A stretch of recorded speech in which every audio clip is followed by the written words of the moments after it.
మాండూక్యోపనిషత్ ప్రథమ ఖండం. వాచ్య వాచకములకు అభేదమును తెలియచేయుటకే ఉపనిషత్ ప్రారంభమున వాచకము అయినటువంటి ఓంకారమే నశించినటువంటి పరబ్రహ్మ స్వరూపము అని వర్ణింపబడుతూ ఉన్నది.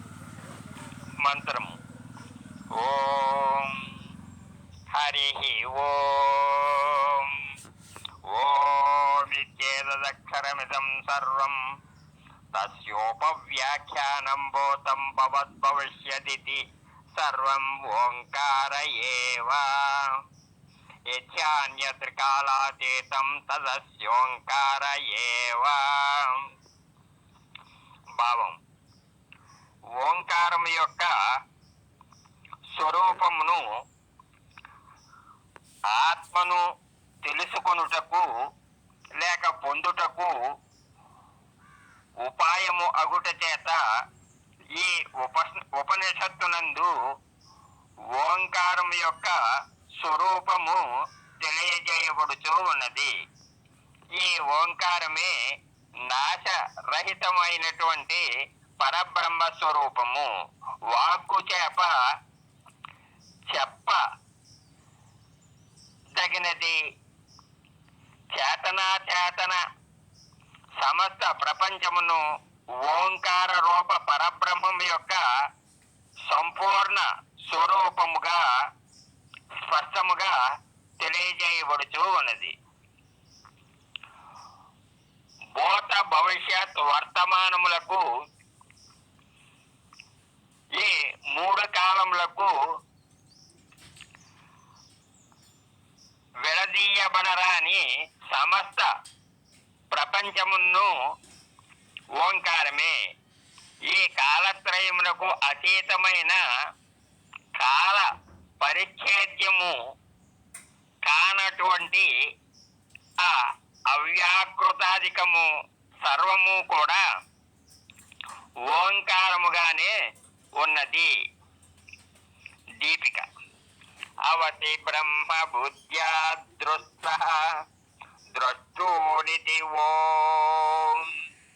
దీని భావం: బ్రహ్మబుద్ధితో తనను తాను తెలుసుకున్న వారిని జన్మ జరా మృత్యు రూపమైనటువంటి భయంకర సంసారము నుండి రక్షించున్నది కావున ఓం అని శ్రీ శంకరానంద భగవత్పాదులు వారు నిర్వచమును చెప్పిరి. సగృచ్చరిత మాత్ర ఓర్ధ్వం ఉన్నామయతీత్యోం ఓంకారః. ఒక్క పర్యాయము ఓంకారమును ఉచ్చరించినంత మాత్రము చేతనే శ్రేష్టమైనటువంటి పరబ్రహ్మమును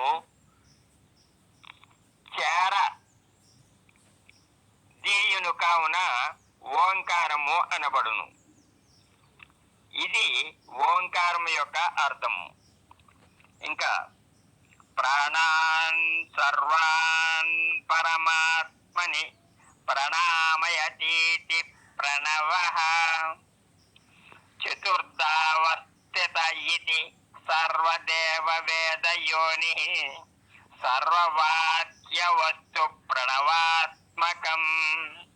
దీని భావం: సకల జీవులను పరమాత్మయందు చేర్పించుటను చేత ప్రణవము అనబడును. 4 పాదములతో అనగా 4 అంగములతో కూడిన బ్రహ్మ విష్ణు రుద్ర మరియు సకల దేవతలకును సకల వేదములకును కారణ స్థానము అయినది ఉన్నది. సకల వాక్య వస్తువులను సకల దేవతల నామములను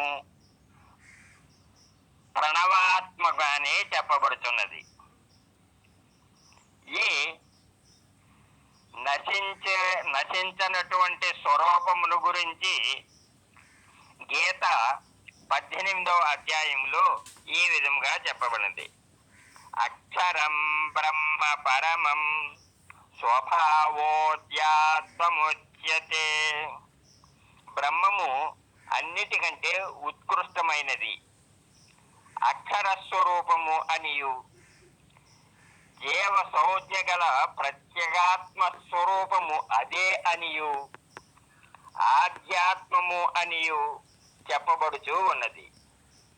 ఈ నశించని స్వరూపమైనటువంటి పరమాత్మ యొక్క అభ్యాసము ఎప్పుడైతే ప్రారంభము అగునో అప్పుడే అక్షరాభ్యాసము ప్రారంభము చేయబడినది అని తెలుసుకొనవలను.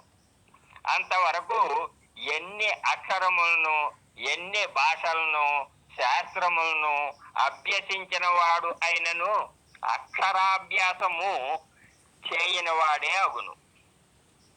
ఈ భావమును ఋషులు తమ హృదయములో ఉంచుకొనియే విద్యాభ్యాసమునకు అక్షరాభ్యాసము అని పేరు పెట్టబడినది. చిన్నతనములో ఈ అక్షరాభ్యాసము యొక్క అర్థము తెలియకపోయినప్పటికీ పెద్దవాడు అయిన తరువాత నేను మొట్టమొదట ఈ అక్షరములను దుద్దించినారు, నేర్చుకుంటుని, దీన్ని ఇంకా వివరముగా తెలుసుకునవలెను అని భావన కలుగుతుంది అనే భావనతో అక్షరాభ్యాసము చేయబడినది. క్షర సర్వాణి భూతాని కూటస్థోక్షర ఉచ్యతే. గీత 15వ అధ్యాయం. సమస్త భూతములు కూడా నశించేటటువంటి, కూటస్థ ఆత్మ ఒక్కటే నశించనటువంటిది. దాని యొక్క అభ్యాసమే అక్షరాభ్యాసము అని తెలుసుకొనవలేను. నశించేటటువంటి వస్తువులు వానికి సంబంధించిన అభ్యాసములు అన్నీ నశించేటటువంటివి. ఇది ఆత్మ ప్రాప్తిని గాని పరమేశ్వరుని గాని చేర్చజాలదు. కావుననే అక్షరాభ్యాస కాలమున మొదట ఓం అని వ్రాయించి తరువాత నమః శివాయ సిద్ధం నమః అని ప్రారంభించుటకు కారణమై ఉన్నది. ఈ అక్షరాభ్యాస స్వరూపముగు పరబ్రహ్మ అభ్యాసం కలవారు బాహ్య సంబంధమైన అక్షరములు అనగా విద్యలు, జ్ఞానము లేనివారు అయినప్పటికీ నిజముగా వారే అక్షరాభ్యాసము చేసిన వారు. అక్షర స్వరూపముగు పరబ్రహ్మ యొక్క అభ్యాసం లేని వారు ఎన్ని అక్షరములను అనగా భాషలను, విద్యలను నేర్చినప్పటికీ, గొప్ప గొప్ప హోదాలను పొందినవారు అయినప్పటికీ అభ్యాసము లేనివారు అనియే గ్రహించవలేను. ఇందువలన నిరక్షర కుక్షులు ఎందరో సాధకులు గ్రహించగలరు. నిరక్షరస్యాపితు యస్య కుక్షౌ బ్రహ్మైవ చాభాతి న ఏవ సాక్షరః సర్వాక్షరస్యాపితు యస్య చిత్తే బ్రహ్మైవ నాభాతి న వై నిరక్షరః.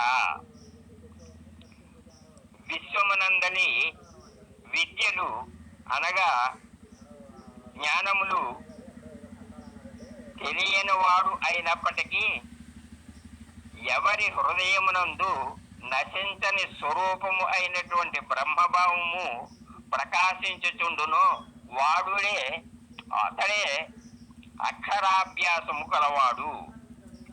సకల అక్షరములు అనగా భాషలు నేర్చిన వాడు అయినను ఎవరి యొక్క హృదయమునందు అక్షర స్వరూపముకు బ్రహ్మభావము ప్రకాశించటలేదు, నిజముగా వాడే అక్షర అక్షరాభ్యాసము లేని నిరక్షర కుక్షి అగును